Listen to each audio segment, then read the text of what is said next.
I never thought I'd be sharing my story on Reddit, but here I am, desperately seeking advice. My name is Lisa, 28F, and I've been married to Jacob, 30M, for about 18 months now.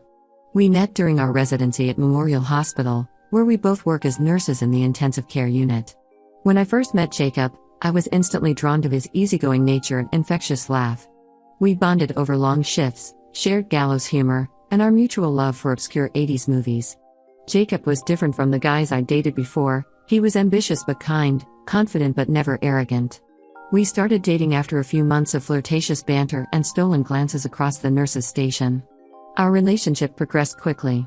Within a year, we were engaged, and 6 months later, we tied the knot in a small ceremony with our closest friends and family. I remember feeling on top of the world that day, thinking I'd found my perfect partner. But looking back, there were signs I chose to ignore. During our engagement, Jacob's mother, Diane, 55F, seemed overly involved in our wedding planning. She had an opinion on everything from the venue to the color of the napkins. I brushed it off as excitement, telling myself she was just happy for her son. The real problems started soon after our wedding. Diane's presence in our lives became increasingly intrusive. She'd call Jacob multiple times a day, often during our dinner or when we were spending time together. She'd ask him to run errands for her or help with household chores, even though she lived just a few blocks away and was perfectly capable of doing these things herself. I tried to be understanding at first. Jacob was an only child, and I knew he felt responsible for his mother, especially since his father passed away 5 years ago. But as time went on, it became clear that Diane saw me as a threat to her relationship with Jacob. She'd make snide comments about my cooking or the way I kept our apartment. Once, she even criticized the way I folded Jacob's laundry, saying he preferred his shirts folded differently. What hurt the most was Jacob's reaction to these incidents. He never stood up for me. He'd laugh it off or tell me I was being too sensitive. When I tried to talk to him about it, he'd say, "That's just how Mom is. You need to get used to it." It felt like he was choosing his mother over me, and it stung. Things got worse when I got pregnant 3 months ago. We hadn't been actively trying, but we weren't preventing it either. I was excited to share the news with Jacob, imagining his face lighting up with joy. But his reaction was lukewarm at best. He seemed more concerned about how we'd manage financially, even though we both have stable jobs and good salaries. When we told Diane about the pregnancy, her reaction was overwhelming. She immediately started talking about how she'd need to move in with us to help with the baby. I was horrified at the idea, but Jacob thought it was great. He didn't even consult me before agreeing to it. As my pregnancy progressed, I noticed Jacob becoming more distant.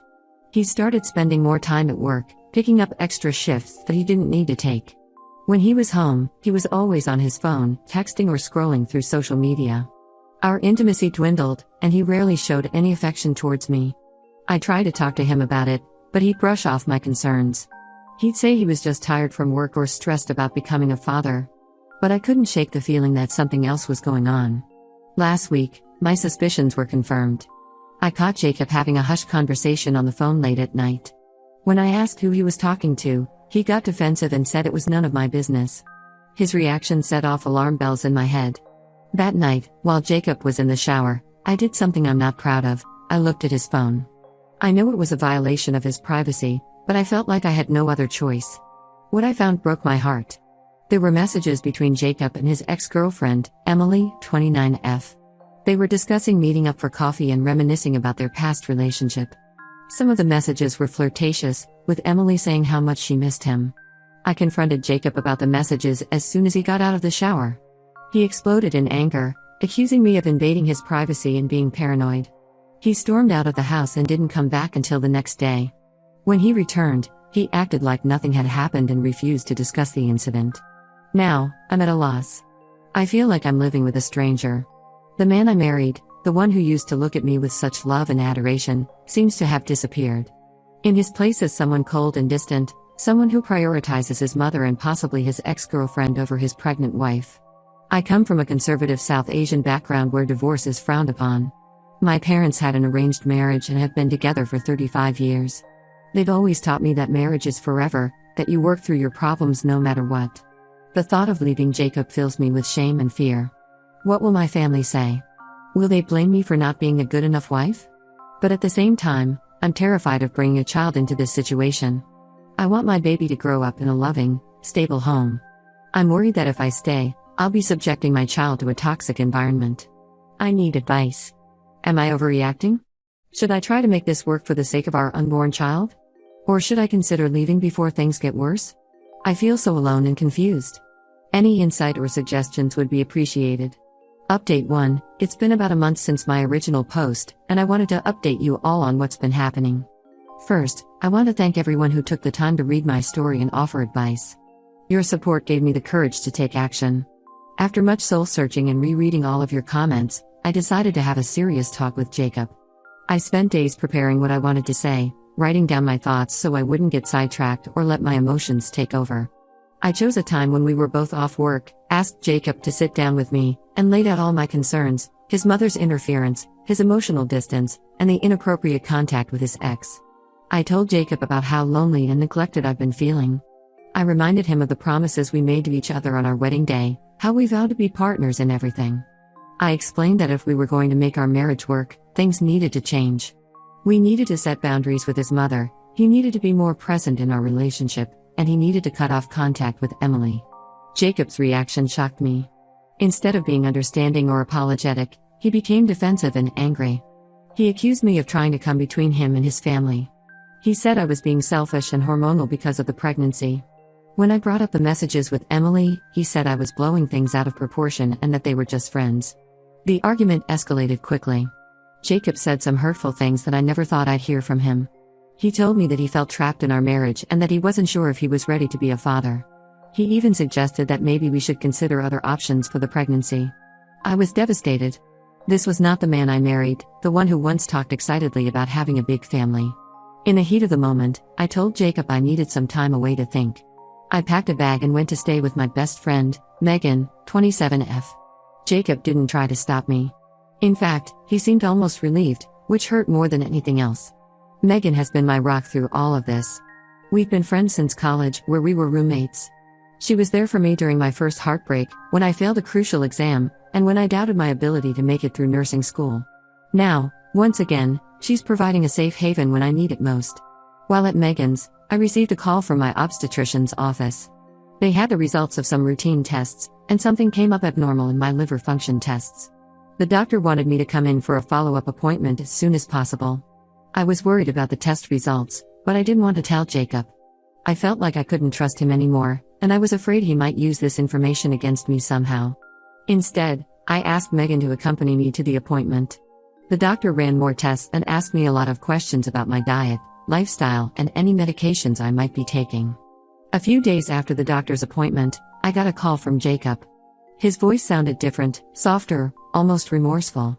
He said he wanted to talk and work things out. Despite my better judgment, I agreed to meet him at a nearby cafe. When I arrived, I was surprised to see Diane there with him. Jacob said he had asked his mother to mediate our discussion. The conversation was a disaster from the start. Diane dominated the discussion, criticizing my behavior and telling me how I needed to be a better wife. She brought up incidents from months ago, things I thought Jacob and I had moved past. She talked about how I was tearing their family apart, how Jacob had changed since he met me. All the while, Jacob sat there silently, nodding along with everything his mother said. When I tried to express my feelings, Diane interrupted me, saying I was being disrespectful. She said that in their family, they believe in working through problems, not running away from them. The irony of her statement, given Jacob's recent behavior, was not lost on me. I couldn't take it anymore. I stood up and told them both that I was done.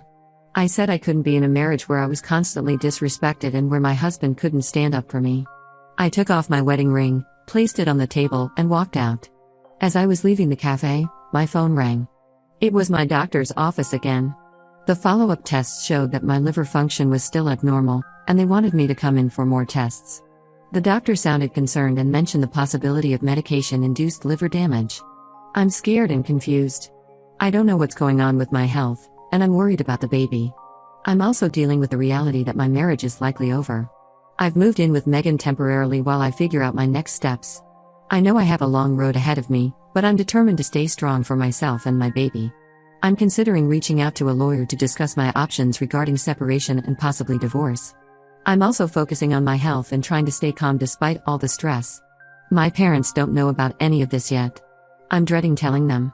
In our culture, divorce is seen as a failure, especially for the woman. I can already imagine my mother's disappointed face, my father's silence. But I also know that I can't live my life for them. I have to do what's best for me and my child. Thank you all for your support. Your words of encouragement have meant more than you know. I'll update again when I have more information about my health situation and what's next for me. Update 2. It's been 2 weeks since my last update, and things have taken an unexpected turn. I want to thank everyone for their continued support and advice. It's been invaluable during this difficult time. First, let me address the health concerns. After multiple tests and consultations, the doctors finally figured out what was causing my abnormal liver function. It turns out I had a rare condition called intrahepatic cholestasis of pregnancy, ICP. It's a liver disorder that can occur during pregnancy and can be dangerous for the baby if left untreated. Thankfully, it was caught early, and I'm now on medication to manage it. The diagnosis was a relief in some ways, but it also added to my stress. The doctor explained that ICP can increase the risk of premature birth and other complications. I'll need to be monitored closely for the remainder of my pregnancy. It's a lot to take in, especially given everything else that's going on. During all of this, Jacob has been conspicuously absent. He hasn't reached out once to check on me or the baby. His silence hurt more than I expected. Despite everything that's happened, a part of me still hoped he would step up and be there for us. However, his silence was broken when I received a letter from a lawyer representing him. The letter stated that Jacob was seeking a divorce and wanted to discuss the terms of our separation. It also mentioned that Jacob was questioning the paternity of the baby and wanted a DNA test. This accusation felt like a slap in the face. I have never been unfaithful to Jacob, and for him to suggest otherwise was deeply hurtful. It made me wonder if he was projecting his own guilt onto me, considering his secretive behavior with his ex-girlfriend. I decided to hire my own lawyer to protect my interests and those of my unborn child. My lawyer advised me to gather all financial documents and any evidence of Jacob's behavior, including the messages I saw between him and his ex. As I was going through our shared computer, I stumbled upon something shocking. I found emails between Jacob and his mother, discussing a plan to get rid of me. They talked about ways to make me miserable enough to leave on my own, including Diane moving in with us and Jacob deliberately neglecting me. What disturbed me most was a conversation where Jacob mentioned slipping something into my food to take care of the pregnancy problem. I felt sick to my stomach reading this. Could Jacob have been trying to harm our baby? Was this related to my liver issues? I immediately forwarded these emails to my lawyer and filed a police report. The authorities are now investigating Jacob and Diane for potential criminal actions. In light of this discovery, my lawyer is pushing for an emergency hearing to address the safety concerns and to secure a restraining order against both Jacob and Diane. We're also discussing the possibility of pressing charges for attempted harm to me and the baby.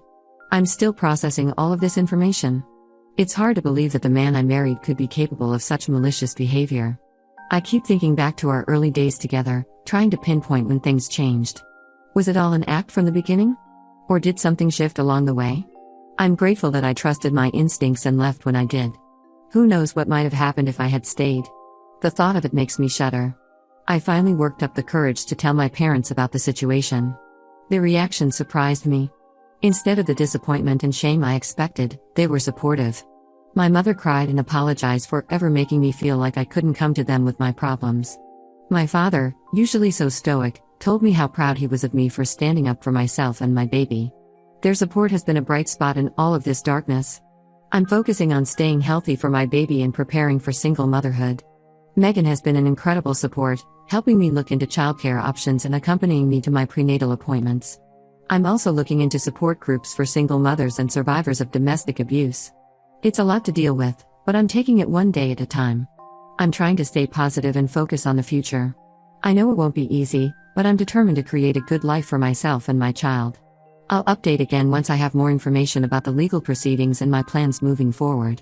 Thank you all for your support during this challenging time.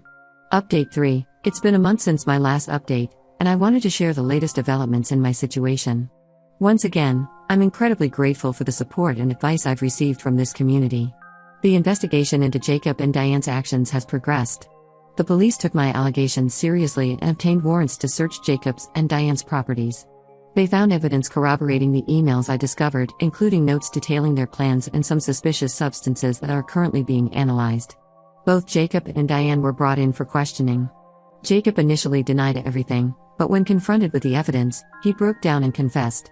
He admitted to trying to sabotage my pregnancy by adding small amounts of a substance to my food, under the guidance of his mother. Diane, however, has maintained her innocence and hired a separate lawyer. The district attorney's office is now preparing to file charges against both of them for attempted harm to me and the unborn child. My lawyer is working closely with the prosecutors to ensure that all the evidence is properly presented. On the divorce front, given the criminal charges, Jacob's lawyer has reached out to discuss a settlement. They're now offering a much more favorable agreement, likely in hopes of gaining some leniency in the criminal case. My lawyer advises that we're in a strong position to negotiate. As for my health and the baby, I'm happy to report that the medication for the ICP is working well. My liver function has improved, and the baby is developing normally. I'm now in my second trimester and starting to feel more energetic. I even felt the baby kick for the first time last week. It was a magical moment that reminded me of why I'm fighting so hard. I've moved out of Megan's place and found a small apartment of my own. It's been challenging to adjust to living alone, especially with the pregnancy, but it's also liberating. I'm slowly rebuilding my life and focusing on creating a safe, loving environment for my child. My parents have been incredibly supportive throughout this process. My mom comes over every weekend to help me prepare the nursery. My dad has been accompanying me to all my legal meetings, providing moral support. Their presence has made this difficult time a bit easier to bear. I've also started attending a support group for women who've experienced similar situations. It's been incredibly helpful to connect with others who understand what I'm going through. We share our stories, offer advice, and support each other through the healing process. It's comforting to know that I'm not alone in this journey. Looking back, I can see now how manipulated I was throughout my relationship with Jacob. His mother's influence was far more sinister than I initially realized. I'm working on forgiving myself for not seeing the signs earlier and for staying as long as I did. It's a process, and some days are harder than others, but I'm making progress. At work, I've been open with my supervisors about my situation. They've been understanding and have adjusted my schedule to accommodate my legal appointments and doctor visits. My colleagues have rallied around me, offering support and even organizing a baby shower. Their kindness has been overwhelming and has reminded me that there are good people in the world. I've started keeping a journal, writing letters to my unborn child. I tell them about my hopes and dreams for their future, about the strength I'm finding in myself that I never knew I had. It's therapeutic and helps me focus on the positive aspects of my life. The road ahead is still long, but I'm feeling more confident and empowered every day. I'm excited about becoming a mother and giving my child all the love and support they deserve. I know it won't be easy, but I'm prepared for the challenges that lie ahead. This experience has taught me so much about myself and about the importance of trusting my instincts. I'm learning to set boundaries, to speak up for myself, and to prioritize my own well-being and that of my child. Thank you all for being there through this journey. Your support has meant more than you know. I'll update again once the legal proceedings are finalized and when the baby arrives. Here's to new beginnings and a brighter future.